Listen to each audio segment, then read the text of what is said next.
Hey everyone, welcome to the Michael Greenwood podcast. Today's guest is Matt Hopper. Welcome to the show, Matt. I'll let you introduce yourself. Thanks, Michael. My name is Matt Hopper. I'm a franchisee for the Derby and Leicestershire areas, North Leicestershire, for Recognition Express, and we are a branding solutions. Brilliant. Good stuff. Glad to have you here. And so I was just wondering what inspired you to become a business owner and take on the role that you've got, helping businesses with the branded merchandise and things to help them to grow their business. So do you want to dig into that a bit? Why did you start a business in the first place? We all started back in COVID times. I was initially employed at head office, and the latter 5 years of my employment, I was always wanting to. I wanted my own business. I wanted to become a franchisee, get my own customers, get out on the road and see what it's all like. I know roughly at the time how to set a business up, ins and outs of running a business, but never actually done it or experienced it. And it's always what I wanted to do. And then COVID happened, and it was basically an opportunity that arose. And the head office kindly sort of had a conversation saying, well, obviously we can't sort of keep everyone employed. We know you've had a desire to become a business owner and hopefully become a franchisee. So you've been caretaking the area at that particular point as part of my role. Help you with that, and how about taking on the franchise? Do your sums, come back to us, let us know. So I did that. I had 2 weeks to make my decision. And at that particular time, as we know, the world had shut down and not everyone was employing anyone and businesses were closing down, etc. So I thought, well, why not? It's going to be a challenge, a big challenge, but what better way? Because the employed world is technically frozen in a way. So if we can do it this way, maybe we can sort of hit the road running. Fast forward, to now, my journey it's been up and down, and it always is in business, and I've learnt a lot along the way. So I hope that answers the initial part of the question. Yeah, definitely. Do you want to maybe unpack some? We can unpack some of these biggest challenges you've had since you started your business. Then maybe can you think of a few to kind of dig into? Like there's usually how you market your business. Yeah, I mean, how you manage your time, because you no longer got a boss, have you? You're leading yourself now. Yeah, in a sort of overall package version, from when I started,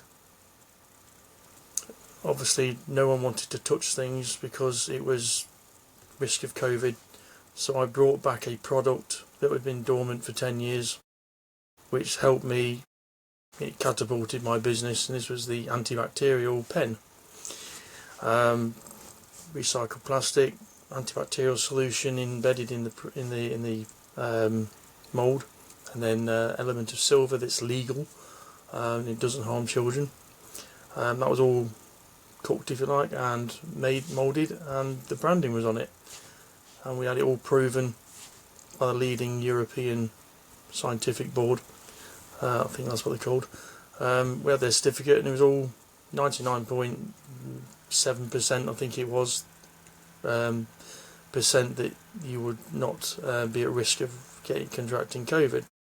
So that went out, and then through networking through Zoom and everything else, people says, well, if this is all safe like that, okay.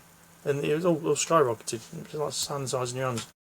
So it was a challenge initially because that didn't come about. So that's why we had to diversify of what we could do. So I diversified in that product.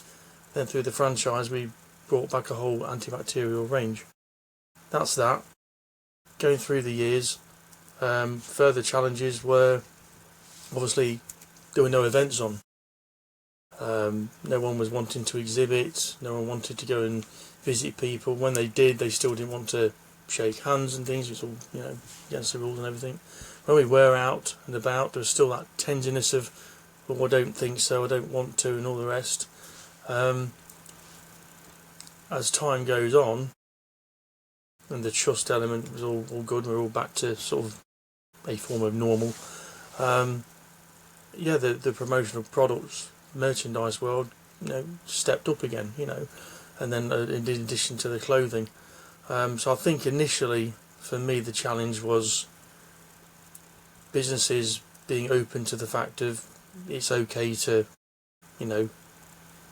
have brand exposure and brand awareness in this way now. It's safe to do so. And that was a long road to sort of get the traction back. Nowadays, with all what's going on in the world, I won't divulge on that, it has knock-on effects to everything in the industry. But as long as you're visible, especially with myself, I'm always on LinkedIn, I'm out networking, I hone it down to what works for me, but because I initially sort of scattergunned myself, if you like, when we were allowed out, etc. Now a lot of people have known me over the years, so they know what I do, how good I am, how quick I deliver, how I help businesses. Therefore, I get referred and introduced to other businesses, which is great, and that kind of helps on LinkedIn as well in the social media aspect. They say that money loves speed, so money loves speed. How do you actually deliver so quickly then?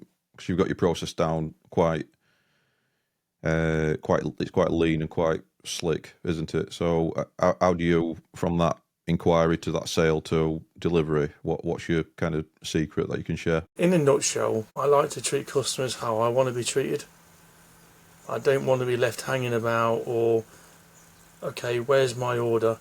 It's not arrived yet and I can't get through on the phone. Oh, I ordered it on the internet. Who do I call? Oh, I don't know. You do an automated chat thing or send an email and it's 2 weeks later before you get an auto response. Or somebody local, some firm or whatever, could be 2 weeks before you get a quote because they're so busy. I just don't like being dealt with like that. So there's a whole group as well, there's a whole franchise, but me particularly, I like to react quickly. If you don't react quickly, they'll go elsewhere. Soon that inquiry comes in, play 20 questions, get all the information I need. Right, okay, when do you need it by? Oh, if it's next Tuesday. I'll give you a quick example.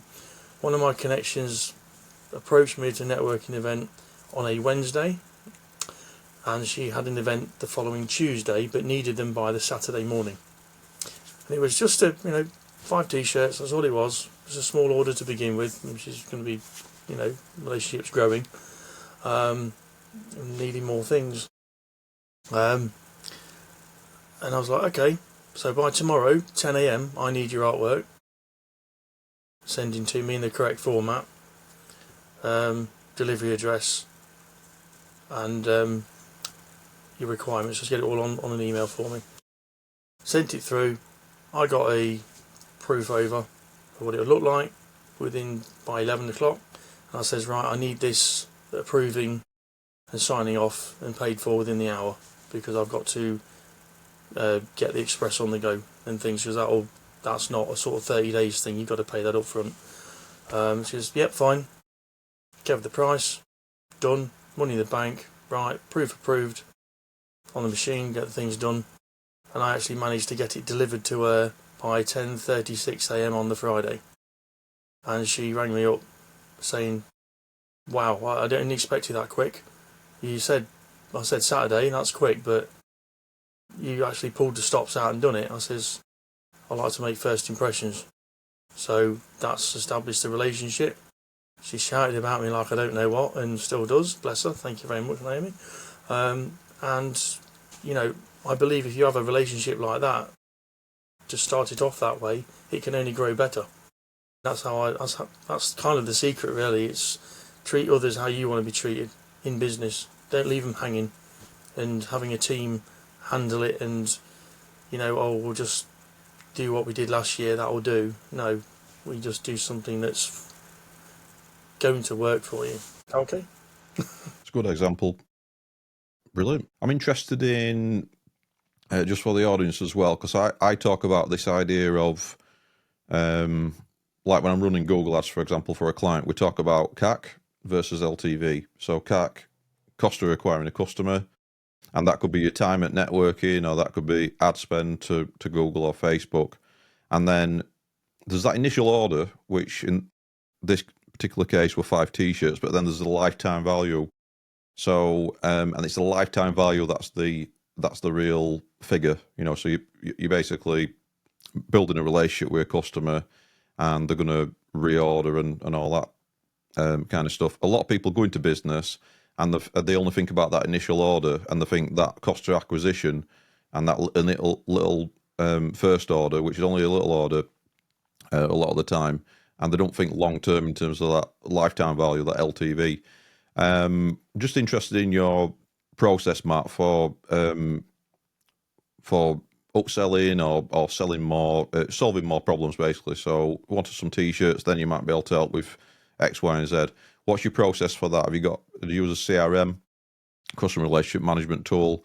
What are your touch points after that initial sale to increase that LTV? Basically, just touch base with them. How did the event go? Oh, it's fantastic. Oh, they're really glad you got them on time. It's, you know, made my brand more aware, which is obviously what you help businesses do. So we get that conversation. I'll go, so what else you got planning? For example, is there anything else in the pipeline coming up, more events in your calendar? Anything more I can help with? And if the answer is, well, no, not at the moment. Okay, so is there any challenges? What you're having experiences, you know, any difficulties that, you know, are not quite working for you? Maybe I can help, you know, outside the box. You know, it doesn't have to be branded clothing or a giveaway. It can be anything else. You know, you might have had a new office and you're looking for a sign to put outside it, but you don't know where to go. Well, I can help you. I can do that. Well, you do things like that, yeah. So whatever you need branding, we can do. That's why we call ourselves a one-stop shop. Oh, right. Tell you what, let's book in another call and have more of an in-depth chat. Okay, that's kind of how it works usually. Same with LinkedIn, you know, we have messages and things like that. Arrange a call and we'll have a chat and see where we go. It's also identifying pain points, like we all do in business. You know, how do we help businesses? My approach on it is I've just changed the way I do things a little bit to increase it more. Is not to put out there what you're selling or marketing or how you can help people. But I've seen this on an advert and I thought that's a good way. I'm going to try and tweak it a little bit. But it's actually the assessment. Put out an assessment of what your solution is and how it will help them. Not what you can do to help, but how you can help them. And if you just display that journey, then the people realise, oh, well, that's going to save me time. I'm going to be saving money in the long run. I don't need to pay 3 execs to go and get 3 cheapest quotes because I've wasted time and money there, because if I get it from China, it's going to be 10 weeks before I get it. I don't know what I'm getting. It might be complete tap. Where if we sort of invested a little bit more, go with Matt, and he can do all that for me, and I know what I'm getting because he'll send me a sample as well, which won't cost me out. So I'm win-win. That's kind of how we do it. It's sort of although it's a one-stop shop, but it's also a one-stop solution. All encased in one. So the customer hasn't got to worry about here, there and everywhere, and accounts haven't got to worry about of paying that invoice for that and that and that and who do I pay first. That's time wasted, and it's a lot of staff energy wasted, and they're going to be stressed out. So that's what we also do, reduce stress and worry. Not necessarily on the where do I get it from, but also within the team. Like I say, accounts, the finance, who do I pay first? So that stress factor's reduced straight away. Oh, one invoice. Oh, we ordered that from Recognition Express. Okay, boom, that's it. Simple, job done. That's it. Keep it simple and basic. Don't complicate things. That's my motto anyway. Nice, nice and efficient as well with their times, and you're removing the risk because, like you said, you're sending them a sample, and Most people go for price. We all do in life, no matter what it is. But if you're going to want, 500 lanyards for 20p each, it's not really going to happen, really. If you don't know that business, then yeah, you might do. But again, you don't know what you're getting. There's that risk factor of, how good is it? How good is the quality? What's it going to look like? And it's the response time as well that seems to be delayed across the board. And it's just market research for you in the industry. Where with us, like I say, just pay that little bit more. You know what you're getting. It's going to be high quality. I can guarantee it because we've got testimonials to prove it, and we've been going at this as a whole group for nearly 60 years. And some of the top players that some of our franchisees have the accounts for. We've got McDonald's, Tesco's, Asda, Starbucks, Costa. They're all there. And if we dropped on what we do of quality-wise and efficiency, then we lose the account, and we don't want to do that. So it's all about keeping that relationship, maintaining that high standard, which is why they come to us, because we know what they want, we know how we can help them, therefore they continue with us. It's the same with my customers. If I keep that high quality standard, that efficiency, keeping them in the loop with what's new, what works now in today's age to get the most of your ROI, then it's a win-win, helping each other. People, they say if you pay cheap, you pay twice, don't they? So people want value for money. Save on price rather than twice. the cheapest option. That's it. Just kind of thinking about, so we talked about some of the biggest challenges. What about the rewards of running your own business and kind of the contrast between when you were employed and now as a business owner? So you want to dig into that a bit, Matt, in terms of the rewards of running your own business? Yeah, like I say, the majority of people knows you're employed, you're tied into time, so they're paying you for your time, and you're restricted to what your job is doing, and you have to have a lunch break at a certain time, you have to turn up on time, particular time, and leave at a particular time, and that's it, and repeat, whatever your job entails. Being a business owner, you have the flexibility. It's down to you how you do this. Some start early, some say, I'll start later because I've got the kids run in the morning, or I've got this to do in the morning, hospital appointment. I'll start later. I'll start early afternoon, and they work through to late at night. Whatever work the business works for them. You have that flexibility to do that. Also, a reward for me is I have the flexibility to go, right, okay, I'm going to say start at 8 in the morning. Right, I'll do, say, half an hour socials thing. Right, okay, let's see what's what. I do this ahead of time, I plan it. So I've got my week socials all scheduled. Do all that, and then see if there's any orders I've got to action, any inquiries. Right, okay, there's not. I'll just action it on my database and contact relevant customers and things, and do the follow-up things and that process. Key is in the follow-up. That's the most important thing. For new prospective customers, again, see who's liked on your LinkedIn or liked your Facebook, or there's someone who looked on my website. I'll give them a call. Hey, don't worry, it's not a cold call. I just seen it you went on my LinkedIn. Anything you like on there at all? Just wondered. Just all market research, that's all. Is interested. And I'd like to know a bit more about your business as well, because it sounds quite interesting. Get a conversation going. And if the conversation continues, then it's a win. It's when they put the phone down, that's when it's not. Don't give up, but don't leave it 10, 20 times on them, because you're wasting time, in my opinion. My also win of it is I have the choice to go, right, I'm done by, say, 10, 11 o'clock. And I've got to take one of the family to hospital or something, or give a lift to one of the family to a dentist or whatever it may be. I can go, yeah, no worries, I'll be there in 10 minutes. Whereas as I'm employed, I'd have to give notice, and then I'd have to make my time up later on, so I'll be working late because I've got to make that time I've been away from the office or factory or whatever it is. Where with a business, as a business owner, you don't have to do that. It's what you put in, what you get out of it, but finding that balance is key as well. That's the rewarding thing for me. I can make that decision. It is on me.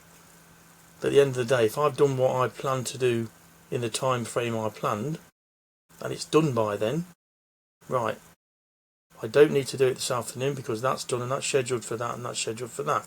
I've got 3 hours this afternoon now, right. It's kind of like me time. I've not taken a lunch break because I just have a bit of a nibble and that's about it. Right, then 3 hours, they're mine. Off I go. And if there's anything coming through that I need to action, I'll just contact my VA and go, I've just got my out of office on, your email address is on, if you can deal with any inquiries that come in my absence, that'd be great, and let me know and I'll deal with it in the morning. Simple. Got to have a process, or some would say strategy. Yeah, yeah. So process. We talk about SOPs or standard operating procedures, and you've got a VA, and I'm just wondering, do you just want to dig into that a little bit, perhaps, Matt, with how you delegate tasks, how you plan ahead, how you strategize, how you actually decide what you're going to do in a day, but also how you delegate and leverage other people's time. So with a VA, for example, and decide what they're going to do as well. VA is obviously you're their client at the end of the day because they've got other customers as well. So we have a strategy session.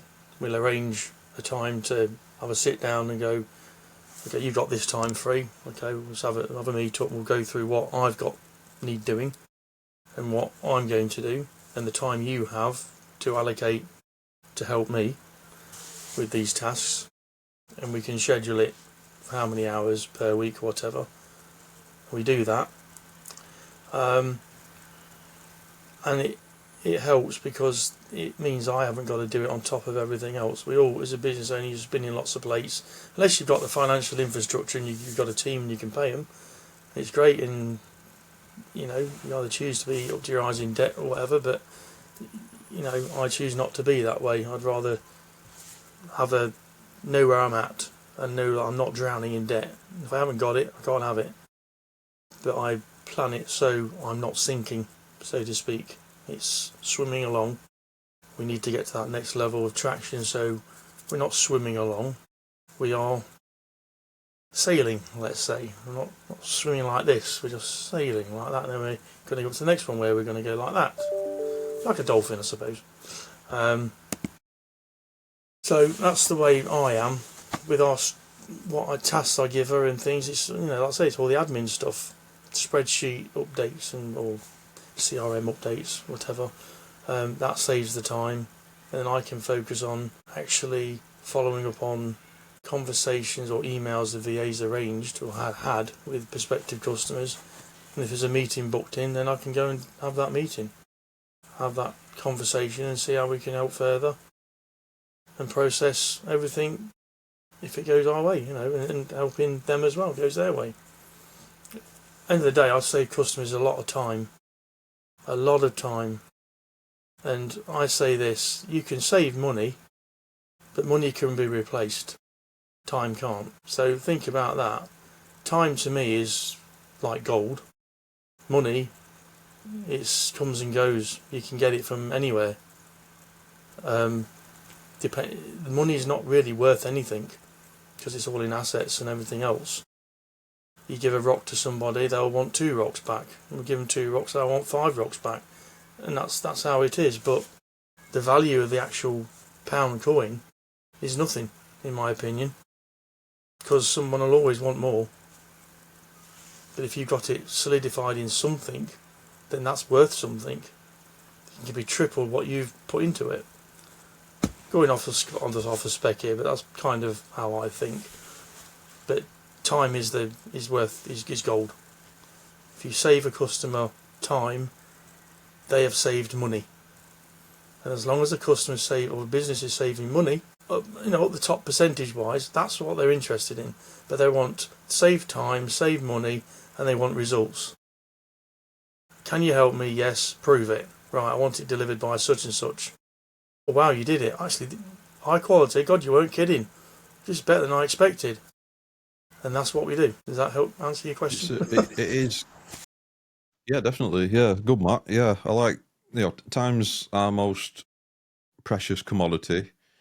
We've got, obviously, money is an exchange of just a store of value, really. And the thing is, they call it fiat currency, don't they? Because it's it's just paper. They can print more of it as well, and it depreciates in terms of value. I think they say something like 50 grand in the bank. In 10 years, I'll have the buying power of 37 grand. It's probably even less than that. And if you look at things like house prices, they're not actually going up. It's just that the value of the money is going down. The purchasing power of the money is going down. All these assets are the same, like the value of gold itself. They said there's as much gold above the surface that's actually been mined in, I think, 2 swimming pools. The value of that is still the same. It's just the if you think about it this way, yeah, it's the pound coin or the £10 note or £20 note, which because of inflation, it's actually worth a lot less, and we can't get time back, and that's why when you get super busy, I suppose we've got, as entrepreneurs, as business people, we need to stop doing the admin tasks and delegate those to other people and utilize their time as well. So just thinking about kind of how you plan your actual day and what a day in the life of Matt Upper looks like, in terms of are you an early riser? Do you get up a bit later? Do you that kind of thing? And how do you actually plan your day? Do you do it that morning? Do you do it the day before? How far ahead do you tend to plan in advance? Like 18 months, 12 months, Let's say, and how do you actually do your strategizing? I plan a month ahead on my activities, because as a franchise, we'll have support. Franchisees have support, which is what you're paying into. Apart from the right for the name above your shop and stuff, I have guidelines of support. It's up to you what you do with it. So, just for example, it's summertime. I've just put a post up on LinkedIn, and it's it's best to sort of not just think about it now, but action now. Summer is nearly here. Say nearly here, although we've had hot weather. The actual schools haven't broken up yet in some areas, anyway. Schools need to think ahead of time instead of leaving it till, okay, it's August now, we're back early. Let's order the next school kit round. Let's get it all done and this branded and that branded. Let's get all the stuff sorted now. You're kind of leaving it a bit late because every man and his dog to do with schools has already placed their orders and production's working like I don't know what to get it all out. So the more time you plan, the better, and you're saving money again as well because there might be some nice deals. So I've done that on that post. I plan it a month ahead with right, school's done. Let's get that out there. So let's just take this month, for example, or last month. We haven't started yet. Last month I planned in May. So first week is done all your social stuff, and I'll plan in the month of what days I will attend a networking event. When do I have meetings? Right, so my VA will tell me, right, you've got meet such and such, and right, okay, bang, diary management, okay, I've got it synced to me, so that's good. I know where I'm standing, so in between those times, I know, okay, I've got to action an order, action an inquiry, get a proposal sorted out, chase up deliveries and things like that, on top of going out and kind of knocking on doors, but I don't call that cold calling, if you like. So let's just say there's Toyota down the road, showroom, all right. We all know they're a big group, but if they're responsible locally for their marketing and they want to put a campaign on, and HQ are come back saying their supplier has let them down, with no idea who we can go to now. Now, if Toyota are the local one in my area that I am okay to work with, I will just knock on the door and, hey, you alright? Say what her name is. I'll generally have an interest in a car. That's fine, gets the rapport going, which is good, which I do anyway. And I'll give them a present, I'll give them a giveaway with my stuff on it, and they'll go, it's not usual, a key ring or something like that. I use something like that they wouldn't even think's like a fridge magnet. They'll go and think, oh, it's a business card. And I go, no, it's a fridge magnet. Oh, is it? Well, that's nifty. That's a good idea. It opens their eyes, and then I sort of, so what do you do then? As soon as they ask that question, that's it. They're interested. If they weren't interested, all right, thanks, I'll pass it on to the manager, we'll get back to you. Boom. That's if they're not interested. So my day sort of is around that, and also online as well, and also coming up with new ideas as well of how to help a brand's exposure. What other products can we brand that will make them look good and make them stand out above the crowd? So I've got all these ideas, and what I can do is take them to networking. Like I'll go to Cuckoo Connect, shout out. There's a particular venue that it is at this Thursday. And because of where the venue is, what the venue is, I've got a sample of what they might think, oh, I never thought of that. Oh, that really will help our brand exposure. So we got our name on that. And every time someone buys some of that, it's got our name on it. You think of McDonald's, all the burger wrappers, the bags, the milkshakes, the coffee cups, everything has got McDonald's branding on it. So whatever product you buy, brand awareness is subconsciously going in, going, oh, where did I get that awesome coffee from? Oh, we went to Mackie D's, because that brand's there, or it's Starbucks, or whatever it might be. So if you do that to a particular venue or whatever, wherever you are, and they can see the power of it and see it physically, going, well, it really does stand out, that does, doesn't it? Ooh, how much are they? Bang. That's where it happens. That's where the magic happens, because then you arrange a time to discuss the requirements. So my day is kind of a mixed bag, if you like, but it is time managed. I have blocks of time where I'm doing that, I'm doing this, I'm doing that. Right, it's all done, and the month's all planned that way. Sometimes it might change, things might happen, family, whatever. But like I said earlier, as a business owner, you've got that flexibility to go, right, okay, I can't do this now. That's happening then, but that's not due until the end of the week. So if I put that there, then I can do that by the end of the day tomorrow. And that can do that. Sorted, right, done. As long as you've got that in your head or on a system that's manageable between yourself or whoever you've got with you in your team, then it works. That's my kind of typical day, if you like. It's all about constantly keeping your foot on the gas, but at the same time you got to press the brake and get off the ride, so you can mentally just take stock of what's going on, look after yourself, breath of fresh air basically, go for a walk, and then you'll be surprised how much of a clearer perspective you have on things. If you had a problem, how can I get this across to this particular customer in a way that they'll understand, because this isn't working, that they understand. That walk or whatever, it clarifies things, going, that's it, got it. And you just do it that way. Might work, might don't, but at least it gives you more clarity instead of getting all cloudy and foggy brained. Does that answer your question? Sorry, I went on a bit there. No, that's good. That's great, Matt. Yeah, yeah. Lots of useful bits of advice in there. Actually, I think, especially when you said you walked into the you walk into the dealership, and that's quite a bold thing to do. Really, a lot of guys in business don't do that anymore.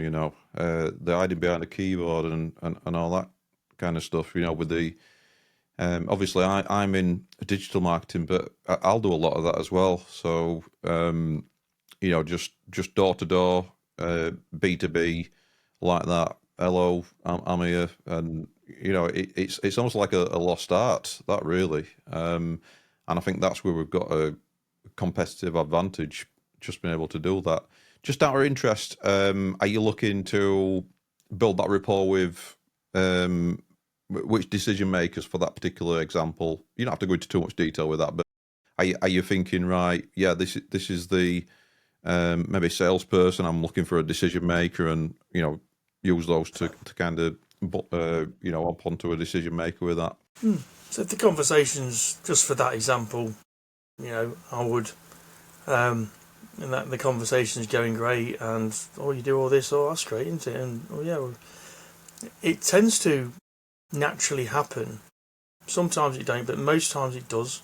And that is, okay, well, I'll get our operations manager or head of marketing or somebody to give you a call. And I'll go, I don't leave it there, because if you do, 9 times out of 10 they won't, because it'll have been forgot, left on the table, whatever.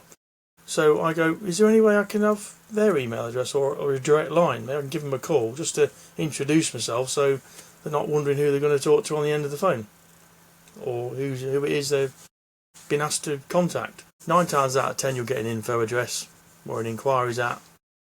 But if the conversation has gone good, and I know for a fact I've with Toyota Derby, that's my area as well, a subsidiary of that, and with Toyota themselves, we had a few business transactions there. They ordered some things, so I have that as a sort of leverage, if you like, to go, we did some work for Toyota Derby and subsidiary companies rather of Toyota, and they were really pleased with what we did, and the bosses of Toyota who signed it all off were quite impressed too. So I was wondering, don't want really you to miss out really, and what we can offer you, and like we say, save you a lot of time, save you some money, and give you really high quality stuff that will really make you stand out. Apart from the run of the mill stuff, we've got all the feather flags, we've got all the signs and all the rest of it, and giveaway stuff, which is fine, we can do all that. But if you want something different, I can also help with that. Something bespoke that no one's done before. I'll give you a slight story.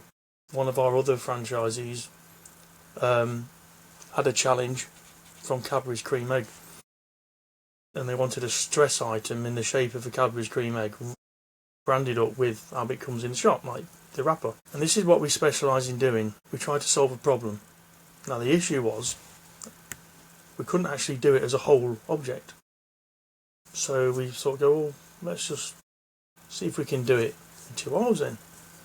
Or let's find another way.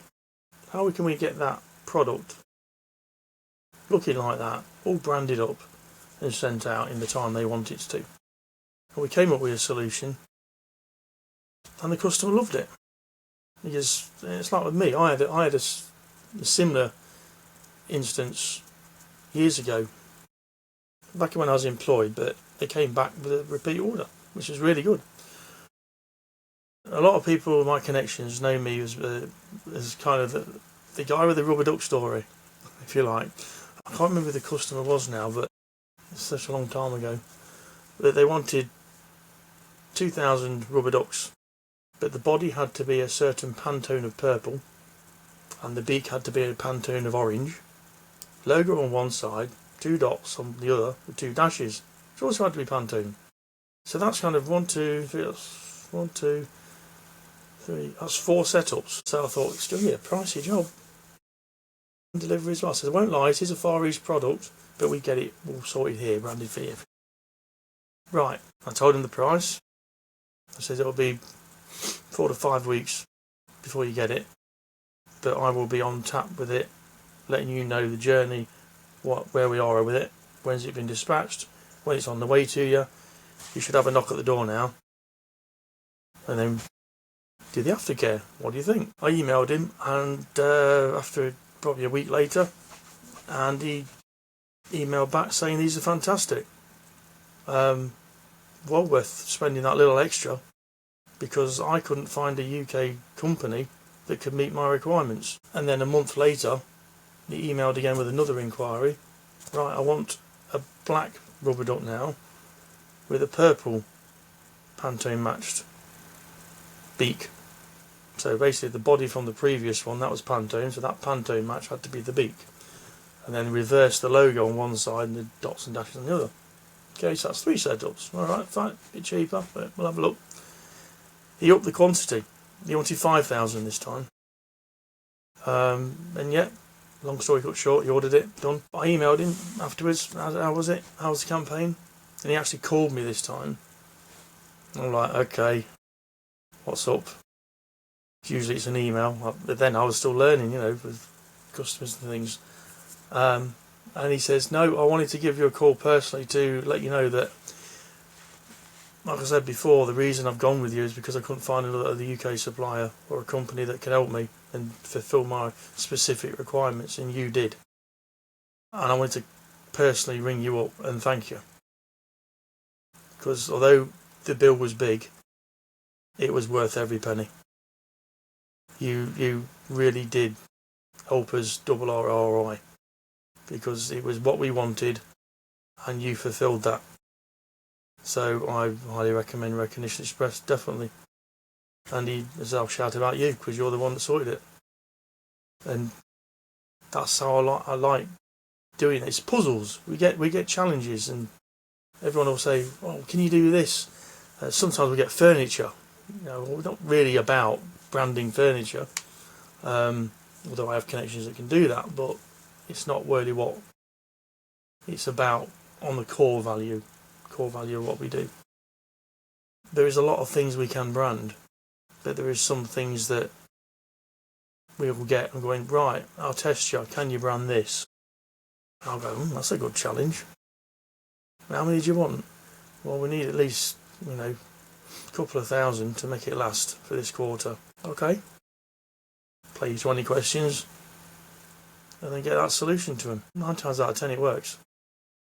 And that trust value goes up because we're actually solving that problem. I'm solving the problem for them. If it's, my business. There you go. There's 2 examples. Good stuff. Yeah. Love the stories, because I think storytelling is very important in business. It helps things to stick as well. I'll give you a slight other one very quickly. Through Screen Pop, plug, who I network with as well. I helped a charity out through Screen Pop Derby. They were exhibiting at a dog fete, and they wanted some dog bandanas. I said, "Is there anyone that does them?" I says, "Yeah, I do." "You brand dog bandanas?" I went, "Yeah." "So if we provide them, you'll do them?" I went, "Well, we don't know where to get them from." "So do you do them?" I went, "Yeah, I'll get the product and I'll brand it. I'll get it delivered to you. 2.5, 3 weeks, something like that. It maybe it's quicker if I pull some strings." "How much?" I told him the price. I says, "That's a charity discount." He goes, "Right, bang it on an email, I'll order tomorrow." Gave him a visual. He goes, "Yeah, done. Love it. Can't buy it with that price. That's really worth it. And I know you." So he was kind of testing me, I suppose. I delivered, and next time he saw me, he was like, they were spot on. They were better than I thought. I thought, yeah, average print, but no. They're really good, high quality. You weren't kidding. Brilliant. I went, "Well, thanks very much. What was that?" And he goes, "I got my fridge magnet out because I've run out of business cards." We do them as well. My bag for that. So I thought, Matt, what's on the fridge magnet? My details, basically. So it's a business card. Oh, your details, yeah. Yep. Basically, I thought, right, let's twist it a little bit. And that's why I used the fridge magnet as an example. That's not a business card, it's a fridge magnet. "Oh, that's clever." Like the other person did earlier in the conversation in this video. He goes, how much if I got a little bit bigger, like the size of my business card? I'm like, that's like a mid-size one. So, yeah, I think I know the price. I'll get it to you. And by dinner time that next day, I gave him the visual as well by the end of the day.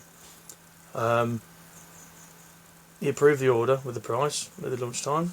By the end of the following morning, 8:30 I think it was. Yeah, all good to go. Love them. Do it. No question. And then there was the launch event. They wanted balloons. Again, they didn't know where to go. Can you help us out with some balloons? Yeah, no problem.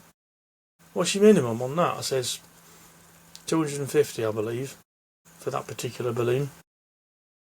Oh, smashing. Oh, that's just fantastic. How long will they take? I says probably about, depending on when you get the sign off to me, 10 days, but quicker everything's sorted, the quicker you get it. Right, on it. Bang, in.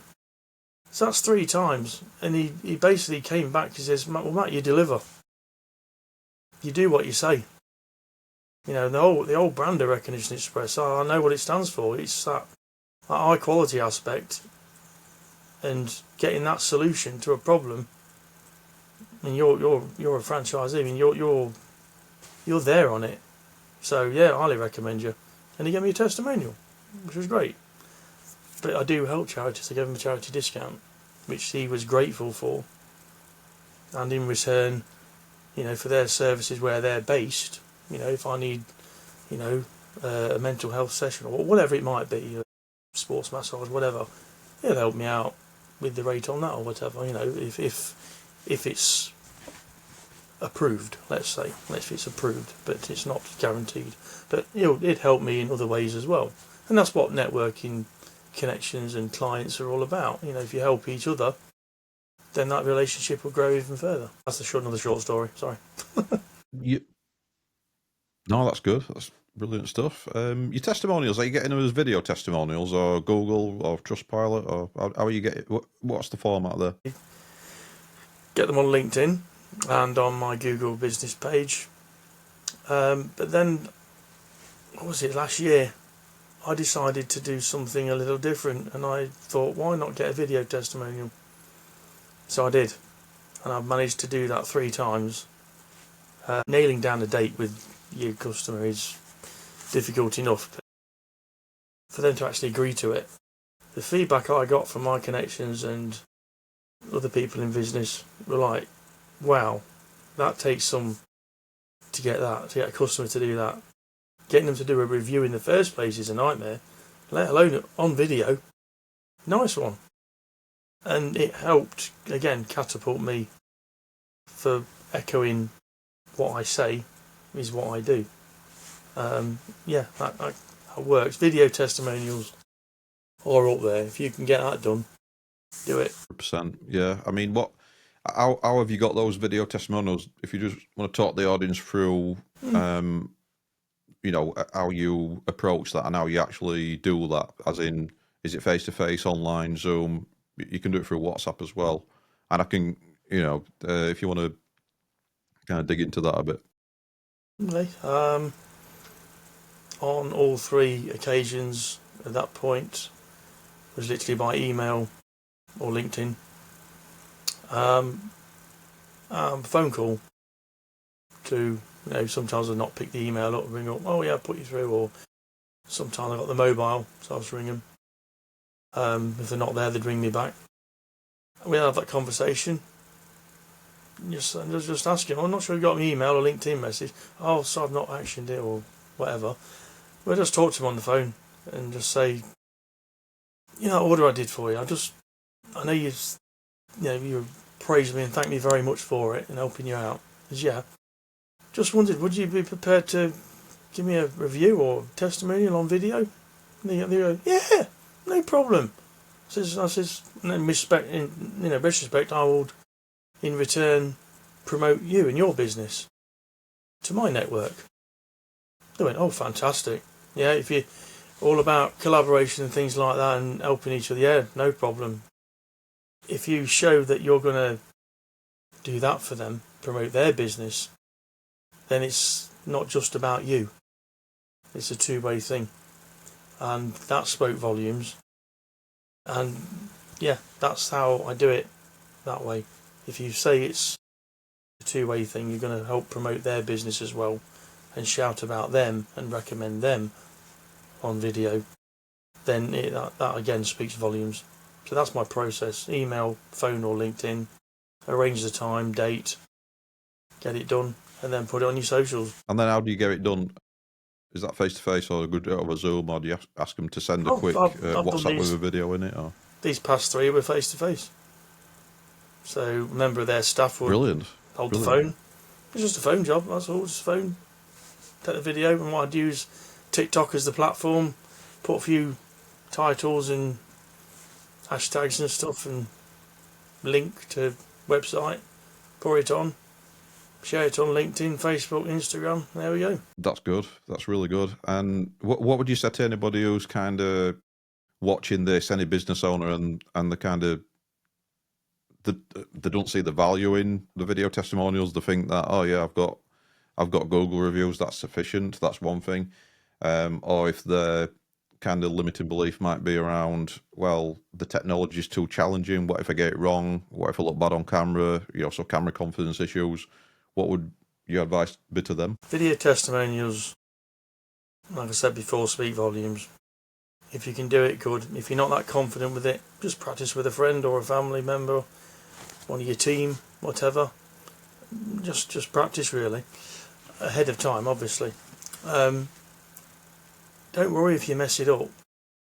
If you can't do it, find someone that can help crop it, edit it, whatever, and just play it back and go, oh, no, actually, no, I don't like the sound of that, or that position of that, I'm looking the wrong way. Let's cut that out and splice it, and things like that. I've learnt to do things like that. Again, that's another thing I'm trying to keep 100% get right, but it's not, a core primary focus of my time. Be confident in you. Be confident in what you're doing as a business and why you're in business. And in that assessment thing of how you're helping people in their business. If you've got those traits there, and you believe that I am good at what I do for a reason, not blowing your top or anything, then that will come across in your video. And for example, I don't plan what I'm going to say. People have these scripts, and I want to say this, and when you come to it, you freeze up. I forgot. My advice is just be you. I'll go up and I'll go, hi, it's Matt from Recognition Express. I've got such and such from such and such. He recently placed an order with me, and he's got some positive words, which I'm very keen to hear. So over to you. And then he'd do his thing, and I'll ask him a few questions, or her. And then I'll go, in respect, I'll spin it round and go, if you're in the area and you're looking to stay at such and such, or you're looking for a venue, I'd highly recommend such and such, and his team will definitely help you out. Highly recommend them. And just doing that, it doesn't have to be complicated. I mean, you're a video person yourself with podcasts, so you know all about this. But that's the way I do it. That's what I would advise other businesses if they're a bit, well, I'm not sure. Just do it. There's no right or wrong. No one's perfect. If you're a videographer and you're doing it as your business for your living, then yeah, you'll know the tricks of the trade to make it professional and do this and do that. But if you're not, there's no right or wrong. Just be you. We all mess up. We all make a cock up now and again, excuse my language, but it shows you're human. You're not just a business. You're about human interaction and helping another human, and then recognising it, and then perhaps helping you. That's it. Lots of people probably know that already, but that's just my take on it. I think because you're on video quite a bit. You're on social media, so you understand the value of video in general, Matt, don't you? So just kind of taking a step back from the video testimonials, but and obviously I can tell from your mindset with following up, because I speak to a lot of people and I say, how often do you follow up? They say, oh, once or twice, and then I don't want to bother them. But obviously you follow up, don't you? Like I follow up, and you understand it's about touch points in terms of marketing. Um, and you said something earlier which resonated. So if you've emailed them and they've not got back to you, give them a call, and you'll try different communication methods as well. But how important um, is video in marketing touch points, do you think? And what I'm thinking is, let's say one example is I'll approach a business, and let's say they're really good at telemarketing. They've got a team of telemarketers, which is one marketing method. Even though I'm a digital marketer, I believe in cold calling. I believe in, you know, getting out there and doing face to face and going to events, networking. It's not just all running paid ads. And even though that's my core business, I believe in getting out there.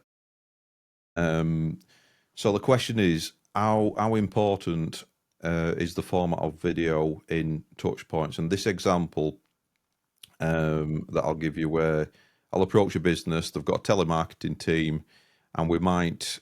So they've got 4 or 5 people on the phones. Then you've got the owner, who at this point he's the closer. He goes out and does the survey, the site visit, and so there'll be appointment setters, basically SDRs or sales development representatives.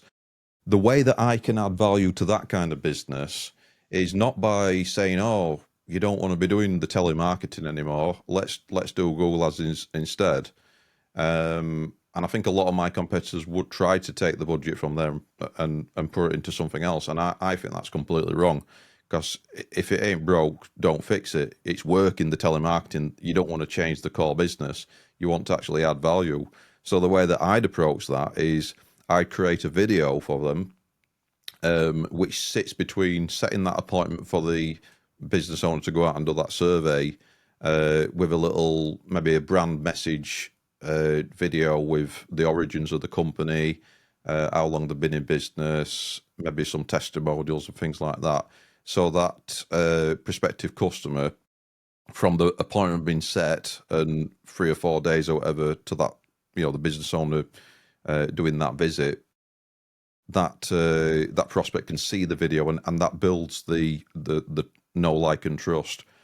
So yeah, I suppose the question is, how important do you think video is as a touch point in kind of what you do, and how have you found, because you've done a lot of videos, haven't you, on social media, how kind of instrumental has that been in your marketing? I'll give you an example, because there's so many. My gosh, God, I can't think of everyone. But one that sticks out is when I'm exhibiting, or I have been during, etc.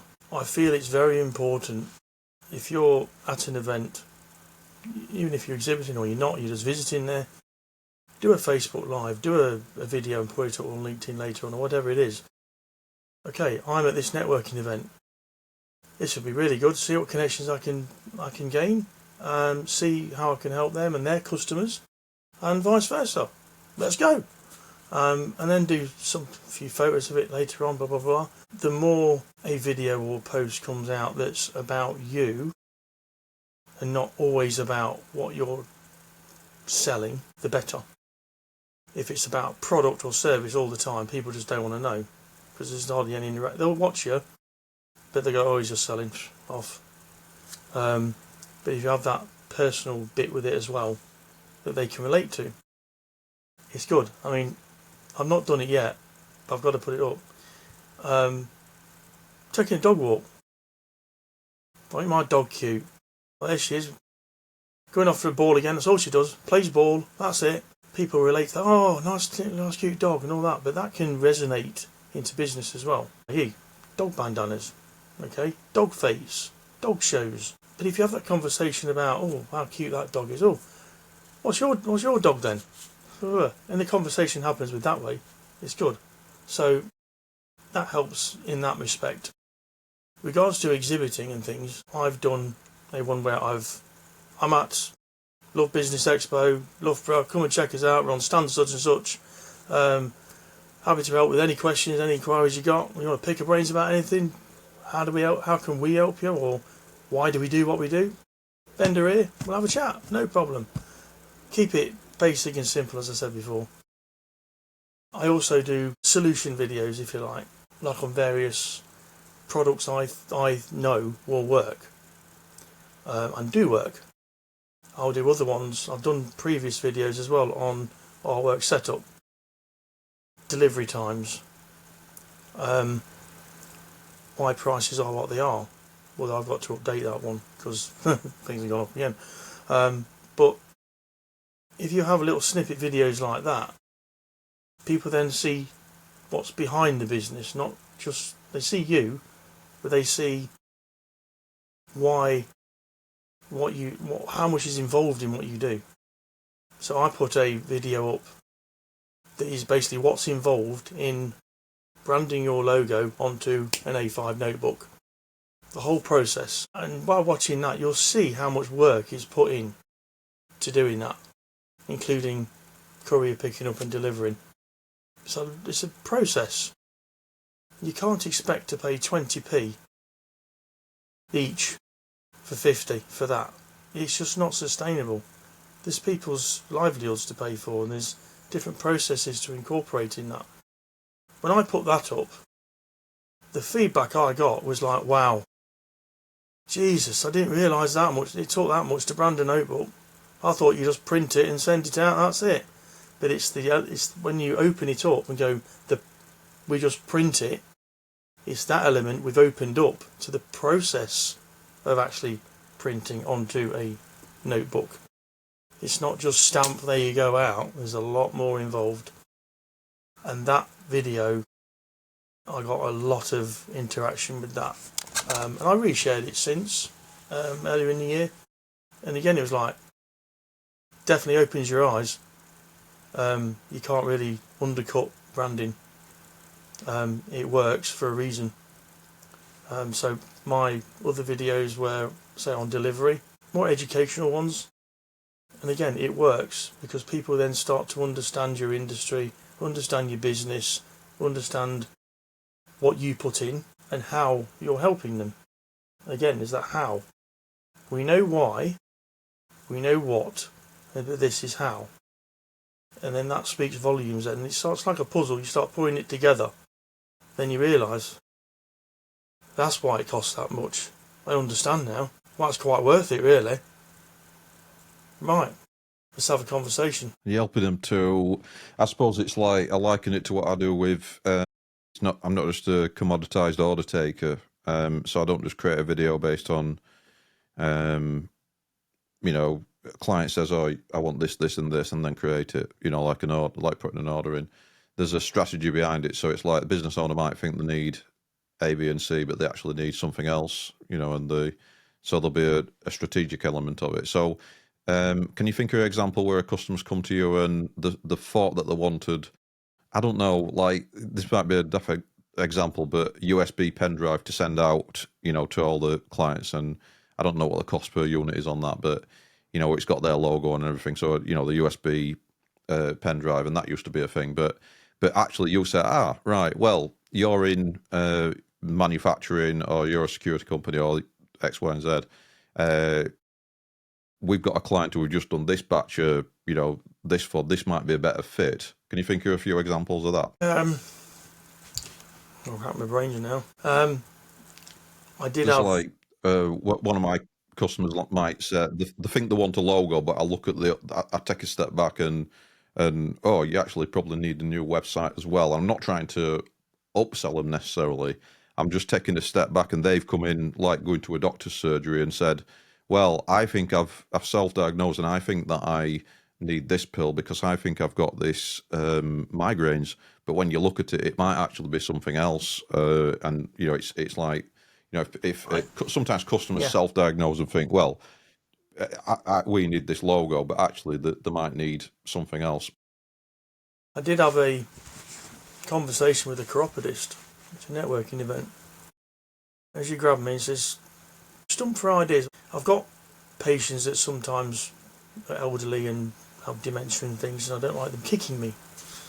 Is there anything we could sort of distract them? I've got an idea of sort of, giving them, something soft to touch and sort of keeps their mind off it. And I says, how about a foot-shaped stress item? What, in the shape of a foot? Yeah. Chiropodist relates helping people with feet issues. As you know, that's a good idea. What, you can put my logo on that? I says, yeah. On all both sides, it's up to you. What's the minimum on that? I says, about 500 for that. She goes, oh, that's fine. That'll last me a while. I get that many customers come in, that give them one of them. That'll help a big time. They say keep it. It's all right. I'll get repeat business anyway. Yeah, that's a good idea. In fact, I could take it to one of the shows I'm exhibiting at. And then it led on to, I need something to give away. And I says, buy a notebook. That's a good idea. And then she says, do you do diaries? I went, yes.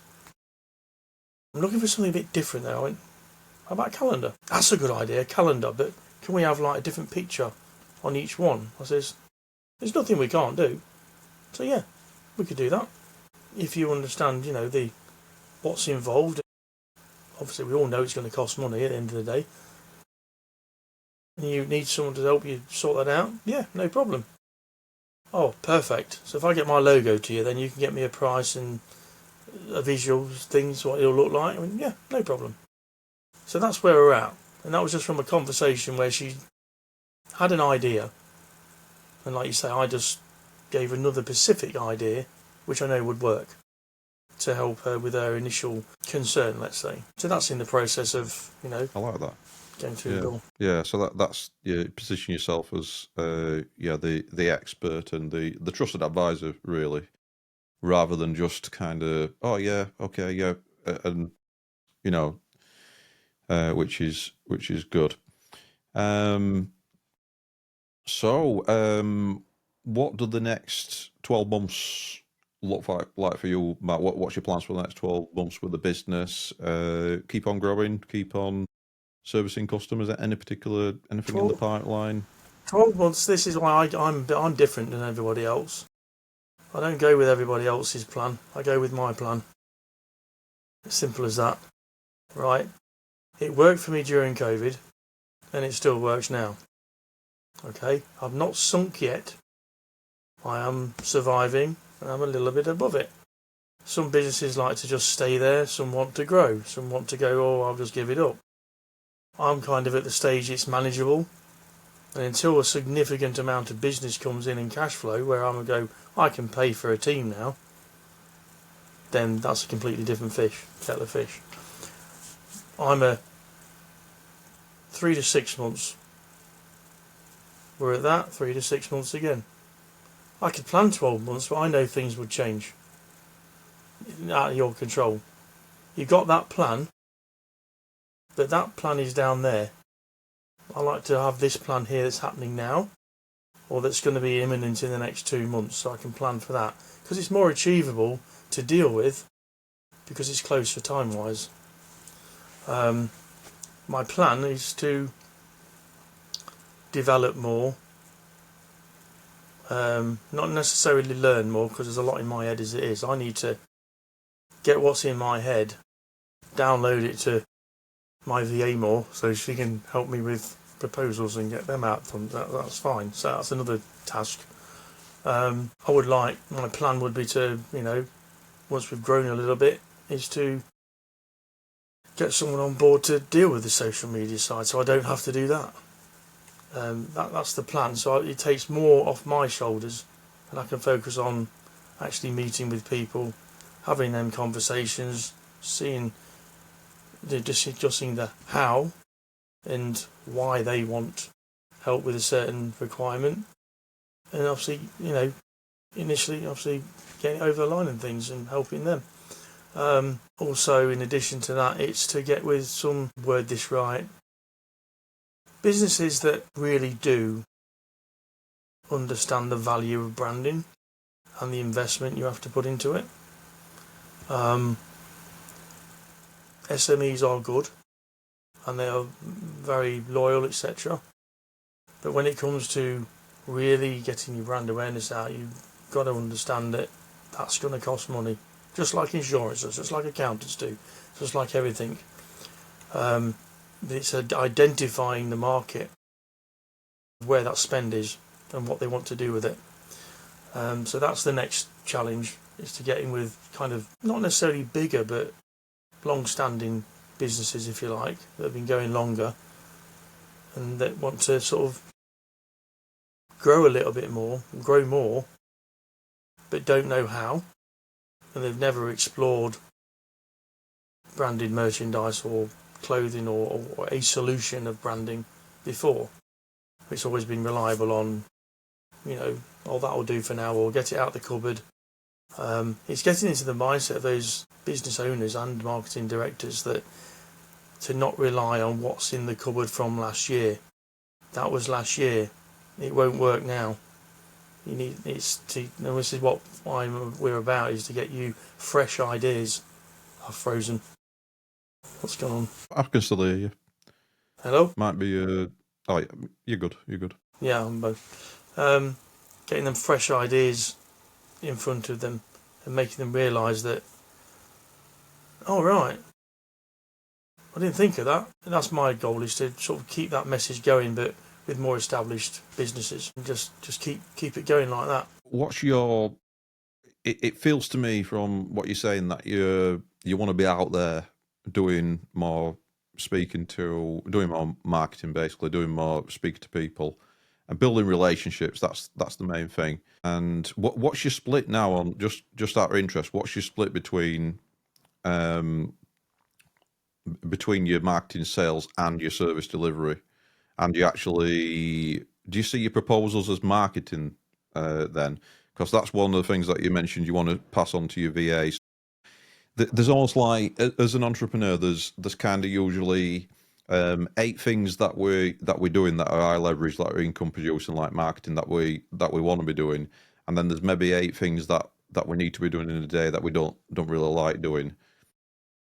And then there's lots of admin things and stuff like that, which we want to get the VA to do a lot of the maybe inbox management. Maybe we don't really want to be managing our own calendar anymore, so that's something that you can outsource or get somebody else to do, basically. So time leverage.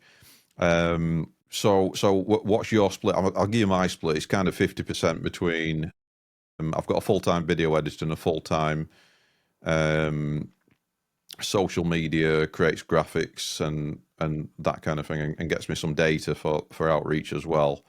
So 2 team members at this time, and I'm probably 50% doing marketing and sales, and then 50% doing service delivery. And I run all the Google Ads accounts, which is obviously a working on the business task. It's a service delivery task. So what's your kind of split day to day now, Matt, between speaking to clients, marketing, and then actually doing service delivery? And that might be like placing orders, is it, for your business? Yeah, I mean, speaking to potential customers and customers generally, really, it's not every day, because obviously, like we've got all these hats to spin. I will speak to, whether it be a connection, prospective customer, whatever. I will have meetings probably 2-3 times a week. But what I do with that is I sandwich it in with when I'm out and about with networking, which is going to be in the same area. So that's why I do that. So I'd say on average meetings, etc., are probably 50% of the month. I'd like to get that up, obviously, if I'm not doing all the rest of it, is more like 75%, and then the rest of it is sorting an order out is relatively easy. So it's not not going to take a long time. Tools shouldn't take a long time. It depends how complex it is and how many products that the customer wants, or needs rather. On average, a proposal, if it's just say, okay, I want a different kind of pen, I want a carrot-shaped pen, or with the leaves on top, I can do that in 10 minutes, all done, typed up, sent. Order-wise will probably take, to get it all sorted, I can initially process the order within 5 minutes, and it will get completed and in production within the hour. depending on artwork approval, receiving all that. So that's my other percentage of it is marketing. So marketing is, I think, the huge part. Constantly getting yourself out there, visible, etc. The meetings is the second bit, and the orders is the last bit, because that doesn't take much time to do. Does that help? Have I misunderstood, or is that right? Yeah, definitely. Definitely. Yeah, I think like I speak to a lot of people who in business who they're just waiting for orders, waiting for business to come in, and they're relying solely on word of mouth. I always talk about how word of mouth is great. You know, the really golden, you know, opportunities, and you should really nurture them. And you know, if you can get that working, that's brilliant. But you can't rely on it, and you can't scale just with word of mouth alone. So I always talk about marketing, and obviously, I own a digital marketing agency. You know, I've got a vested interest in that, but it's just the importance of. I'm always interested in the split that you've got with marketing. Your mindset with marketing is absolutely brilliant, because you understand you've got to follow up. It's not just one or two kind of touch points and then give up and not want to annoy them, and because they've reached out, they raised their hand at some point, they've shown interest. So it's almost like an obligation that, you know, they might lose your number, they might lose your email. We get lots of emails these days, so they might lose your details. So you're doing them a favor by reaching out again. So marketing, and when they're in the sales process, obviously there's marketing first, then the raise hand, and then sales, and all the touch points is really important. Final question then. So this is just related to any new trends that you see coming up, because I think you touched on something like, you know, what were working last year might not work this year or whatever, and you know, things change. But what do you see as the new trends or innovations, perhaps in branded merchandise, and you know, that excites you as well, that you know, you think will be up and coming? I wouldn't say new trends from my business point of view. I mean, other franchisees obviously have different business levels and viewpoints. But for myself, what tends to happen is you'll have what we call, you know, the promotional products. But what I tend to see happen in a spike is branded workwear. That tends to happen more with the inquiries and orders I get. It's summer now, and I've highlighted the fact of there's going to be builders out there, tradesmen, construction workers, been sweating like I don't know what in this heat. Get your hard hats branded, even if it's a sticker on, that's fine, we can do that. High-vis vests, you know, or a polo shirt, t-shirt, whatever. As long as your brand's on there, you're still wearing company clothing. Even if it's indoor, in its office, and those office people or execs, and they go out on the road, they want to wear a short sleeve shirt, get it branded. So that kind of works more, especially this time of year. Also, demand for it is September time, where the weather starts to turn, gets a bit cooler, and hey, we're going to be winter before we know it. Is to get in about, we need more warmer branded workwear. Beanies, for example, your fleeces, your jackets, jumpers, sweatshirts, and all the rest of it. So that tends to happen. What I get excited about is when someone says to me, you know what, I've got this truck on the road, you know, and paint's coming off it, I know you need to re-wrapping. Oh, when you're looking at getting that does, I don't know anyone that can do it that fast. I mean, well, I can. What, you do vehicle wraps? I thought you just done printing and giveaways and clothing. I went, no, you know when I say you name it, I can brand it. What's that mean? He goes, all right, okay, I get you. So within reason, obviously, but that's when they sort of go, all right, okay. If I came with artwork to you in measurements and stuff for the van, you go as a price and tell us how long it would take. Yeah, no worries, do that. And because I've had that conversation, they might go, that's a bit much, I've got it here. But I says, but I kind of know you and I trust you, so I'd rather spend a bit more and, you know, get it done properly. that's their words, not mine. And it kind of works, I get excited about vehicle wraps, because that does get people's name about. If it's a van, it's fine. It's a trades van. People don't mind that, but some people don't want a wrap on their car. Like feel like you were driving a courtesy car. But again, on that aspect, a courtesy car, people like Sandycliff, they're wrapping it. They're getting the name about. This courtesy car is courtesy of Sandycliff, helping this customer out get to A to B. There you go. There's my exciting point. I'll just touch back on challenges.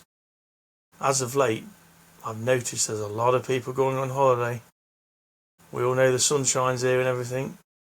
Whether they go to UK or they go abroad, everyone's on holiday. All through May and June on holiday. But my loyal customers, no matter where they are, will come to me and go, Matt, it's damn hot here. I don't know how my business is doing, but I want to try and get promoting out there. I says, if you're on holiday, why don't you get a bucket out on your head? Get them branded. You can get them out then, never know. Or baseball cap, sunglasses, get them branded up. People will go, what's that on the side of your glasses? Oh, that's my business name.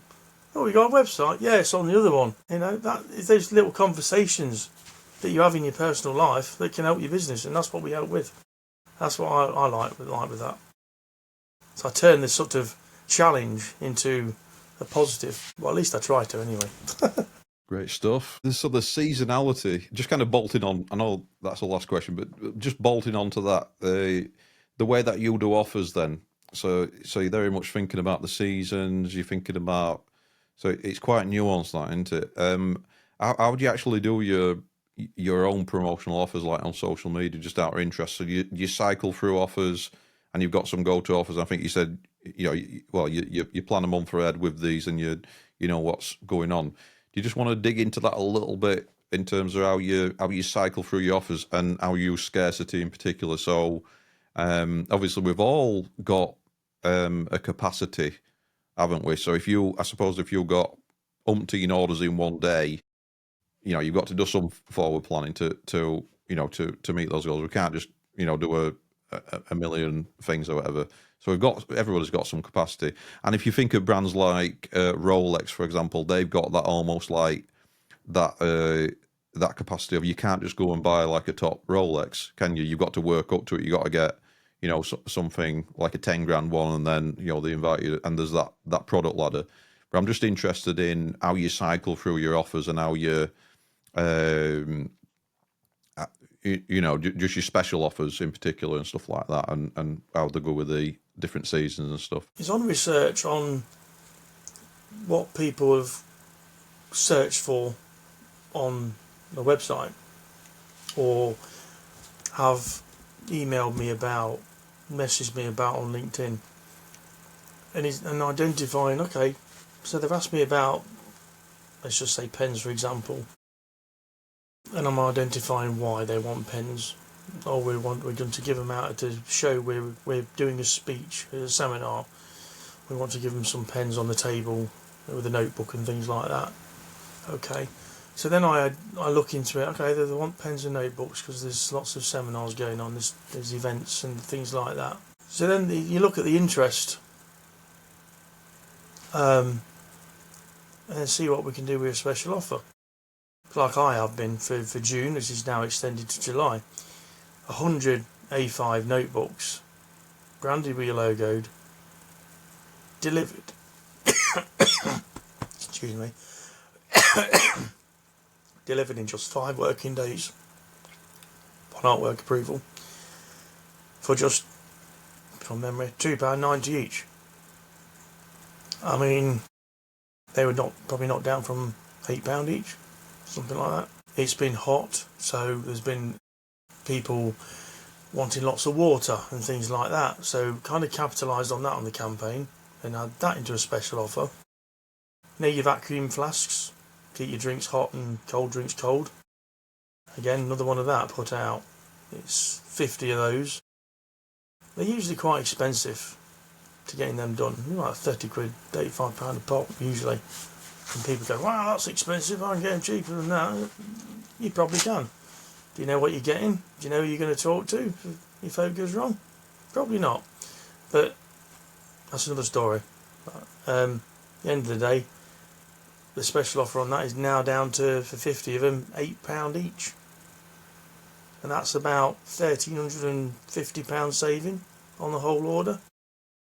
Now, when business owners say, oh, I don't want to spend that kind of money, or I can't afford that. But if you look at how much you're saving and how much ROI you're going to get back on it, your quid's in compared to if you paid full whack. You probably get half back because it's cost you more. If you take advantage of a special offer while it's there, you're saving money, plus you get more your double ROI back. Another one, power banks that I've put out there. They're probably usually about £12-13 each for 100, something like that, maybe £10. Now down to £4.90 each, from memory. So again, there's money saving, all delivered in 5 days. That's like to charge your phone or even a laptop.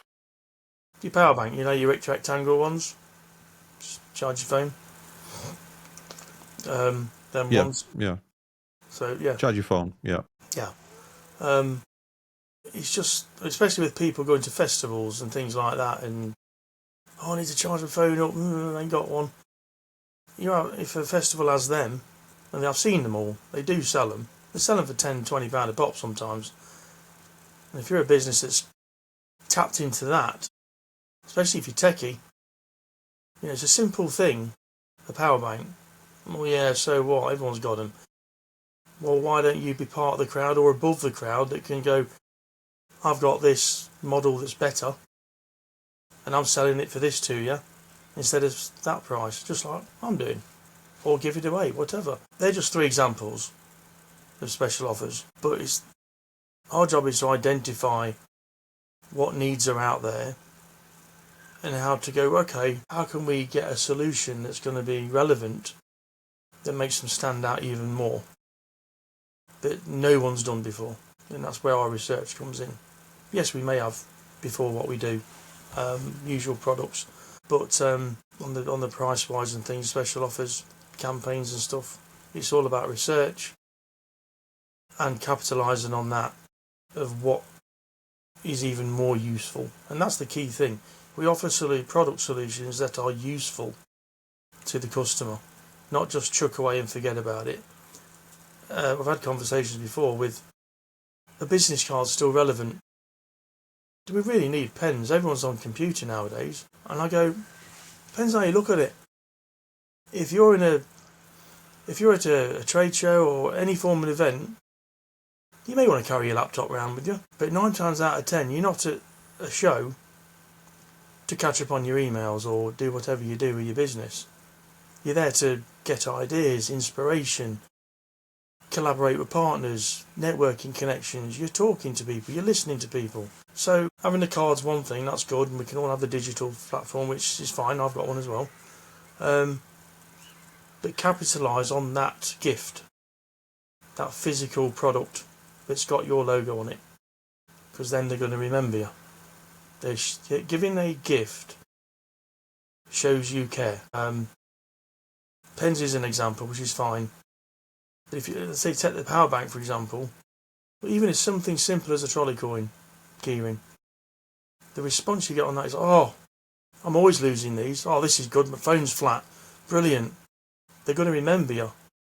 My brand's on there. My email's on there. Or website, whatever you want to put on. I know they're going to come back to me. Cheers for that. You really got me out of a scrape. So I've had a look on your website. You do lots of stuff, don't you? If we have a chat, I might need some ideas, because I need to get my brand out there. Yeah, of course we can. Let's get something in the diary. We'll have a further chat. That's kind of how it works, generally speaking. There are more to it, but don't want to go on too long. That's good. There's loads of useful stuff in that, like a masterclass basically in in branding and yeah, it's been great. We'll say one thing. So where can people? Is people get blinkered by the amount, the quantity. They're always wanting, I Yeah, only need yeah, 5, or I don't have that enough customers, I only need 10. And I go, you're missing the point of brand awareness and exposure. You're trying to reach the people you don't know, who you'll want to interact with you to see what you're about and how you can help them. So by ordering in bulk, you're kind of saving money in the long run. As we've said before, better to buy in bulk ahead of time, saves you paying 2x, 3x of delivery charges when you run out. Get it all ahead of time and let the rest do its work. You've obviously action it and things like that. and it's about having a plan. Yeah, Yeah. The amount of about having times a I've plan heard of businesses, a projection. yeah, Yeah, amount of times businesses they always leave marketing to the bottom of the pile. Oh, we'll sort it then, that's not important now. I get it all the time. And I just go, that's fine, but when you come to wanting to order, you'll want to spend that much amount and want it delivered yesterday because you realise, oh no, I'm too late. Plan it, strategise, get your investment level in mind. Let's have a conversation. I bet you 9 times out, well, I know 10 out of 10, I will deliver. Because I do. I'm that damn good. So if you want something that's spot on, someone who's local, knows what they're talking about, reach out. That's not me selling, that's just a pun I've just come up with just now. yeah, I like it. And why do people always kind of, in a recession, they cut the marketing? Because I mean, Henry Ford famously said, "Stopping advertising to save money is like stopping your watch to save time." And it's like, oh, we're stopping marketing for a year now because it's a recession, or we're stopping all advertising, we're cutting advertising. We're just going to kind of service our existing customers and that kind of thing. And as we all know, if we're not growing, we're shrinking. If we stagnate, if we've got the same revenue year on year for the last 5 years, we've actually got less revenue because inflation by design will eat away at our purchasing power, basically. So you can't just stay the same, or you are actually shrinking. But what you said earlier, Matt, really resonated. You said about I can't afford that. When you say, well, yeah, it's actually a saving of 50. I can't remember exactly how much it was, but it's seeing what you'll do and what I do as well as an investment to get an ROI, get a return on investment rather than a cost. So then it's like it goes from how can I afford it to actually thinking of ways of I can't afford it to how can I afford it. So thinking of ways of how they can met that projection then, rather than just having the 5 units, but saying, right, well, what's my total addressable market? Right, I'm let's say that somebody's got a ideal customer profile of, I don't know, vehicle showrooms, something like that, car showrooms, in the UK, and they want to, reach out to all those. So what do they need for that? And that's just not going to be 5. They're not just going to be 5. There's going to be probably thousands, in that total addressable market. So it's thinking bigger. It's thinking a lot bigger than what a lot of people would at first think the need to do, I suppose. Yeah. On the back of that, just very quickly, I just sparked a cog in the old head. I've had experiences before with customers.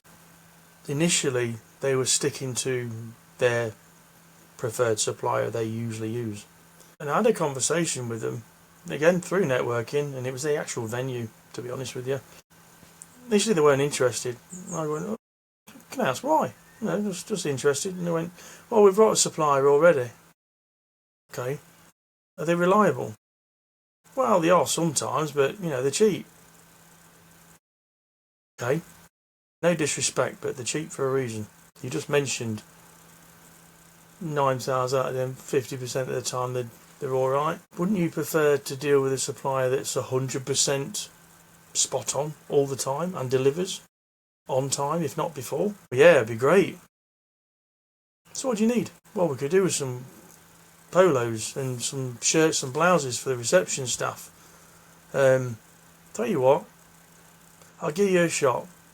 Give me some prices. I'll email you what we want and how much we want to spend. No problem. 1, I met the requirements. 2, I beat the budget, slashed it. I saved them £600 on the order from memory, and I delivered quicker. Okay, they wanted them before Christmas, and I got it to them a week before, like the breakup week. I got it on the Friday before, because they needed it for that week running up and over Christmas, like.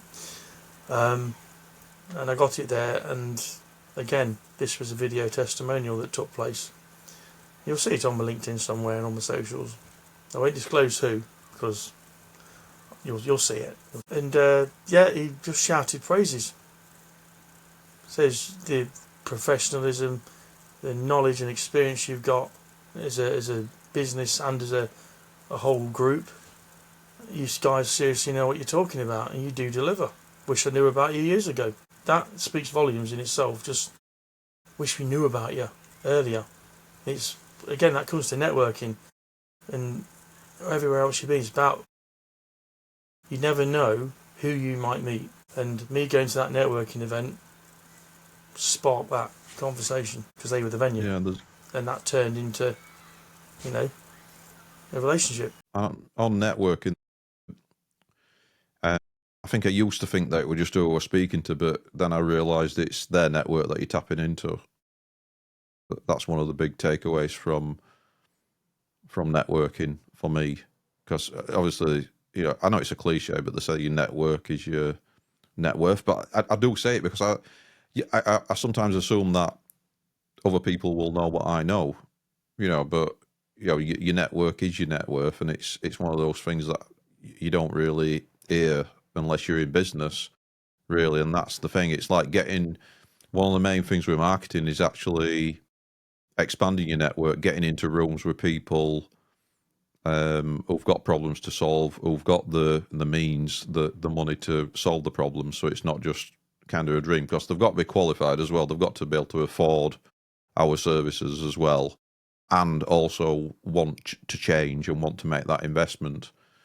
It's really interesting what you said, Matt, about when you're speaking to a prospect with an incumbent supplier, and you'll get that surface level objection come up. You'll get that surface level answer because they've got like kind of, they're putting the guard up and, oh no, I've already got a supplier for that. It's okay, and they're maybe trying to get rid of you. But then if you ask a question, you know, like that, you could say, well, oh, I completely understand. You know, so you're agreeing with them, yeah. So you let the guard down, you know, so the lowering that kind of resistance. So you agree with them.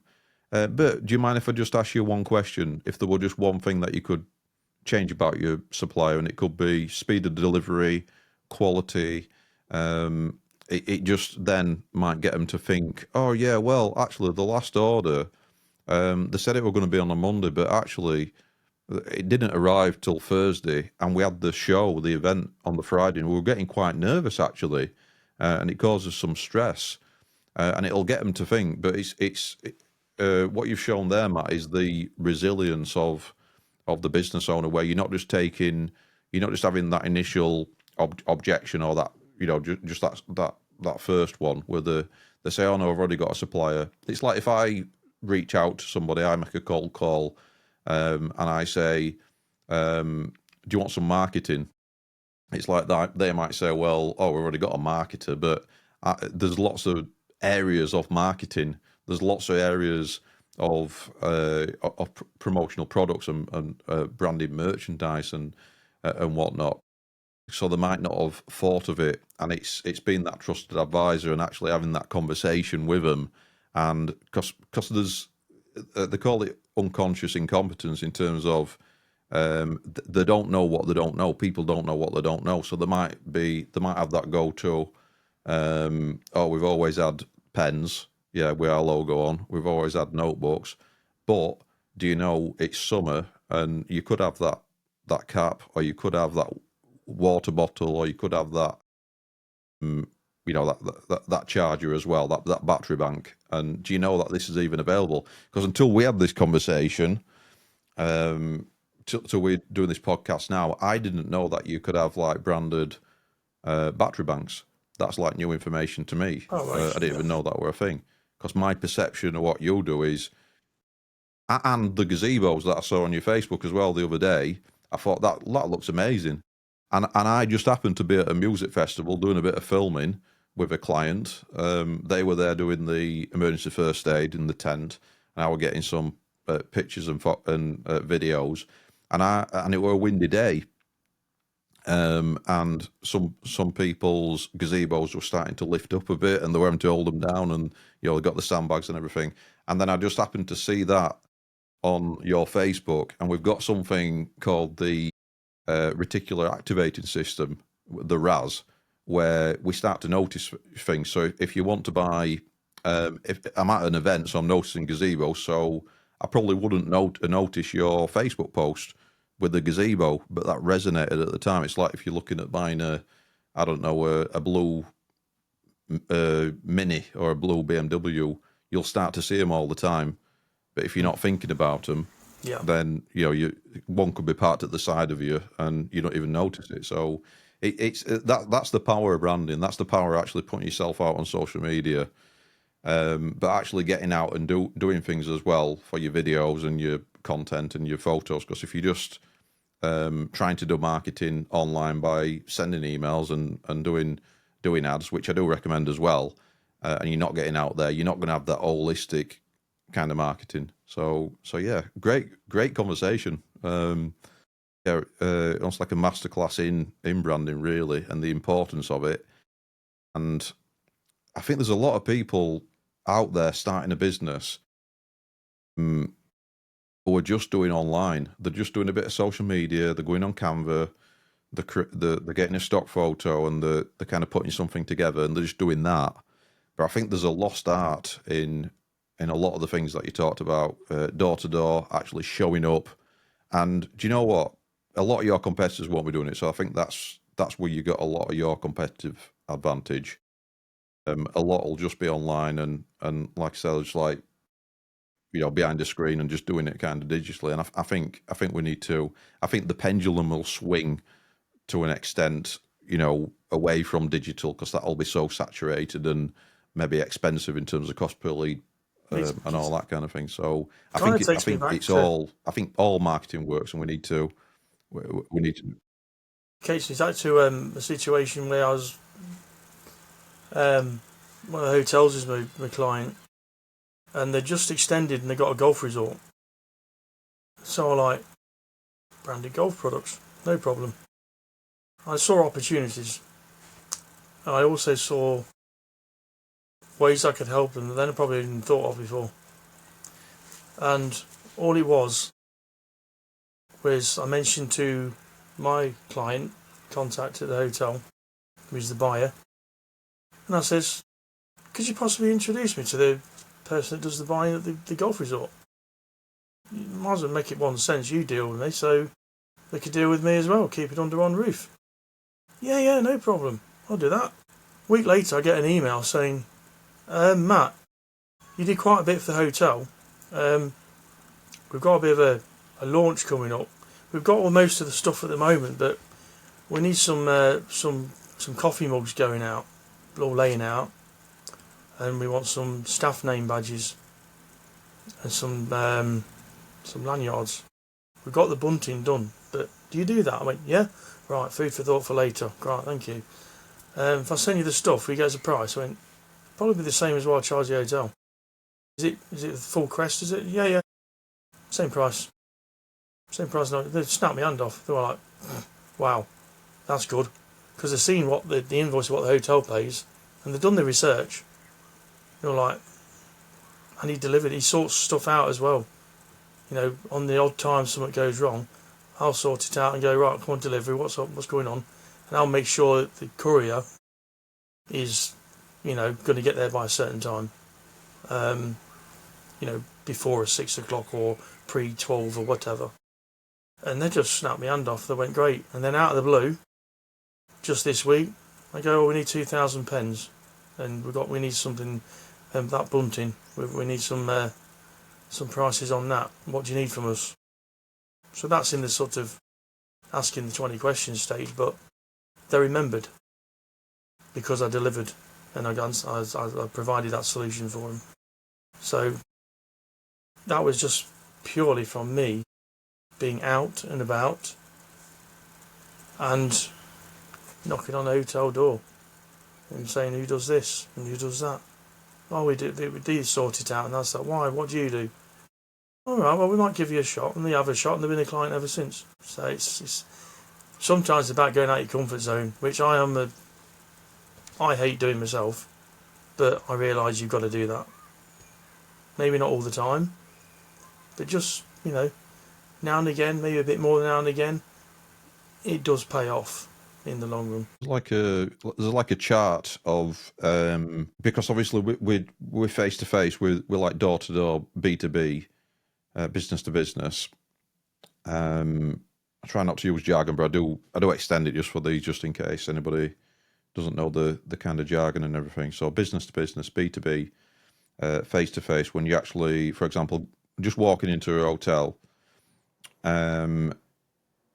you can do less of those per hour than cold calls, for example, but they're more effective. And I'm not saying don't do cold calling. I'm not saying don't send emails. I'm not saying don't be on social media. I'm saying everything works, but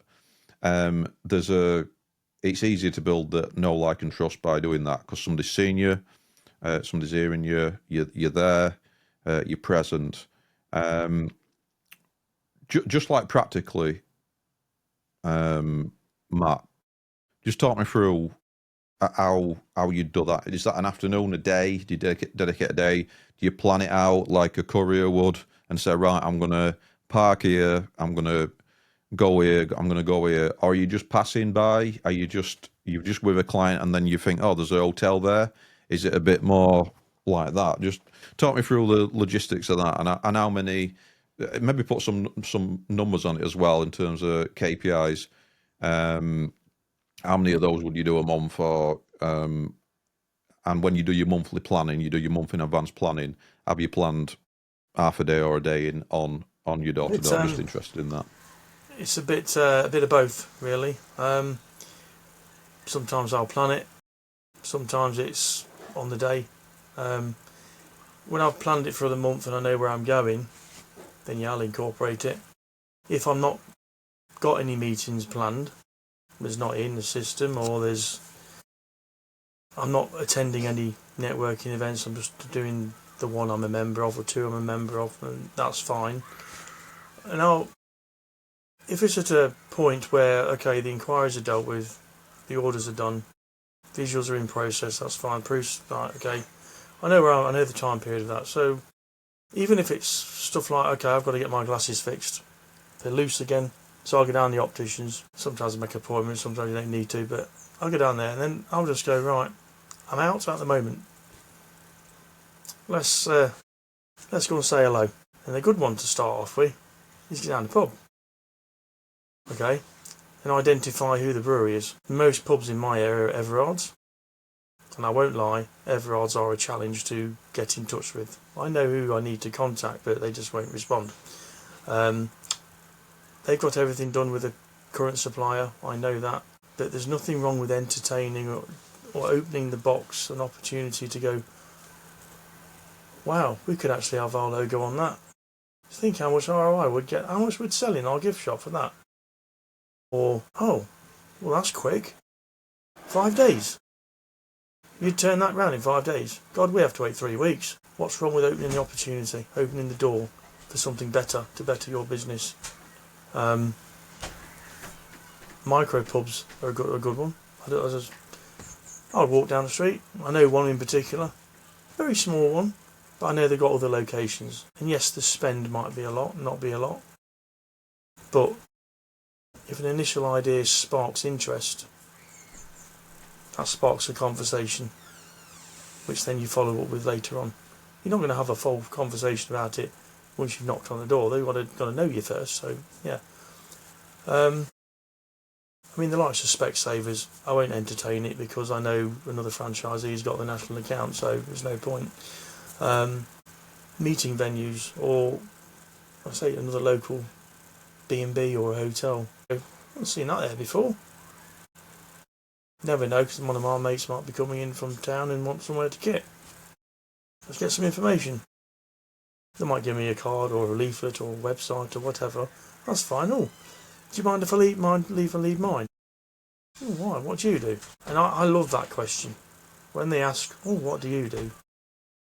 It shows they're kind of interested, as I've said before. Sometimes when I've done that, it leads to the chance that, oh, you don't need to speak to me. You need to speak to head of sales, or head of putting on the events and things, booking it out. All right, okay. Are they in? Well, I think they're in a meeting now, but I'll give you the email address if you like. Oh yeah, that'll be fantastic, thank you. Straight. Send them an email. Okay, calling sometimes doesn't work because they don't know who you are, can't remember. So just pop down again. Hey up, we spoke to the other. If that same person is on, then they'll probably remember you. Might not, remind them. If it's someone new, I just say I popped in the other day. I think your colleague was on, and I gave him a card and I had your details. I sent an email to your head of sales. Is she in at all? Oh, why? I said send her an email. I said, I sent it. Here's a printout. Sent her an email with that. Oh, do you do what? You do the print? You always say, oh, do you do the printing, dear? Do you do the pens? I do a lot more, but branding, yeah. Solutions. Oh yeah, you're the guy that's the one-stop thingy. Yeah. Hang on. And they go and potluck. There she is. That's a chat. And then we can have a coffee and then have a more in-depth conversation when it's more convenient. Establishing that initial conversation, and it happens, that's worth it. And then it's just a matter of the business exchanging at the end of the day. That's the bottom line of it. There's no tiptoeing around it. We're all in it to make a living at the end of the day, so we're all helping each other, but we've all got to pay the bills. What's your process, Matt? Just out of interest, where you've done your touch points, so you've got your hotel or whatever, and you've been in and you've spoken to that decision maker, and then we're happy with the incumbent supplier. Yeah, they do this, and this, but we'll keep you on file. What is your process with recycling those leads? Just out of interest. So is it what I do is, yeah, no problem. Shall I check back in 6 months or shall I check back in 3 months? Yeah, that's fine. Yeah, well, because you never know what's going to happen, and the supplier that they're currently using might go out of business and stuff like that. What's your recycling of a lead process? It is what you've just said, plus the fact of saying this if I've got them on the phone.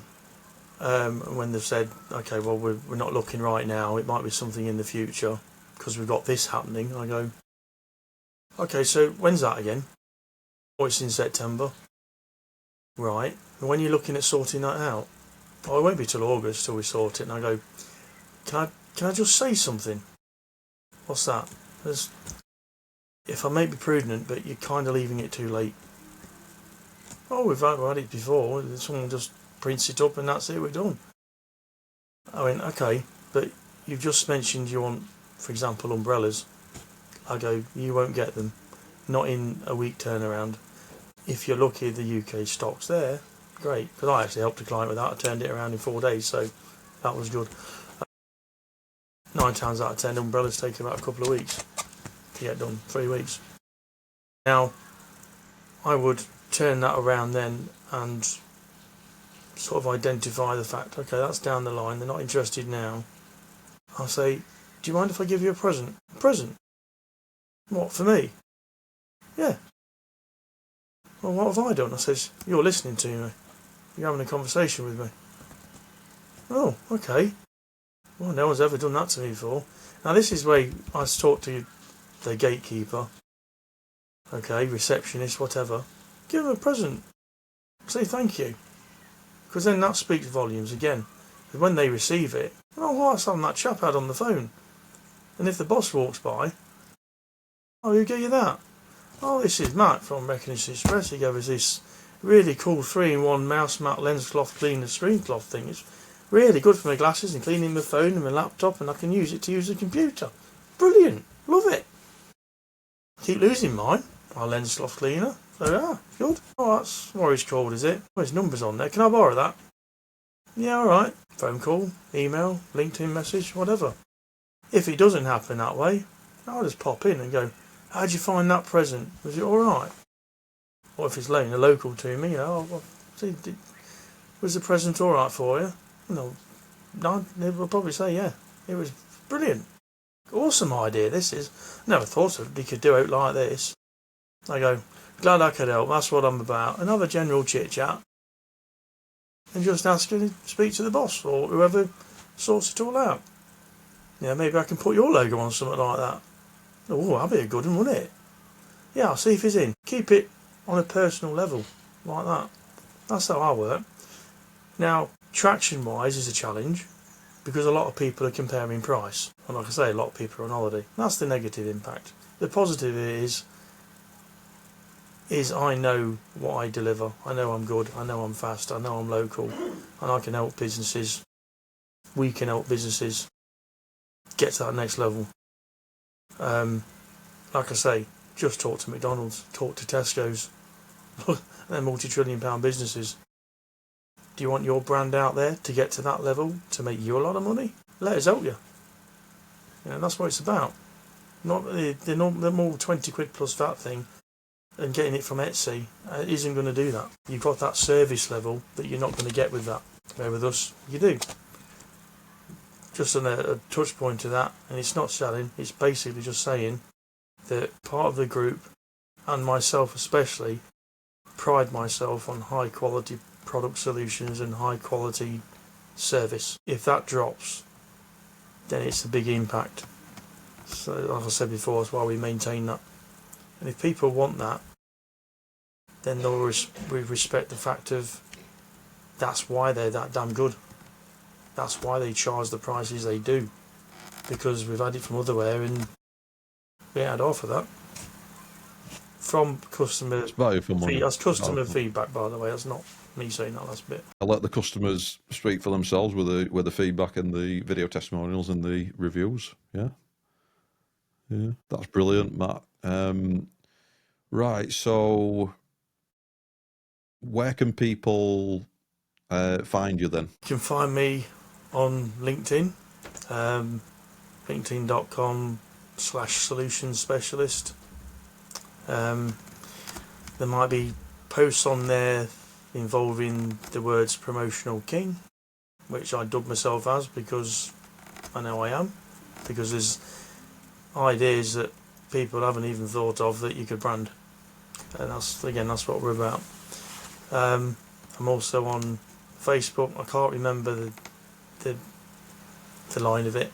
Please don't search for me on just by my name, because that's my personal Facebook. Now, a lot of connections are doing that to me and customers. Don't search for me. If you see me in a blue shirt, that's my work business profile. Matt Hopper, Derby Let North Leicestershire. I'm on Instagram. Again, I can't remember the handle. I think it's RE Derby North Less. TikTok, I just can't remember that one either, but I'm on there. And the website. It's a long one. Just 1 second. It's all the W's .recognition-express. That's express.com. Or email address would be sales@re-dnl.co.uk. Yeah. Good stuff. Well, it's been an absolute pleasure. If you hang around when I stop recording, just so we can finish the upload for a few minutes, that'd be brilliant. And I think I want to have a chat with you. Actually, you've given me a big idea for my own business that I want to potentially place an order with you. Actually, Right. if you don't mind having a chat after, No problem. this. But it's top secret. I'm not going to mention it on here, but you've just given me a big idea. So yeah, we'll have to be. Yeah, we'll have a private conversation after this about that. Yeah, no worries. Cool. Brilliant. Pleasure. Thank you for having me.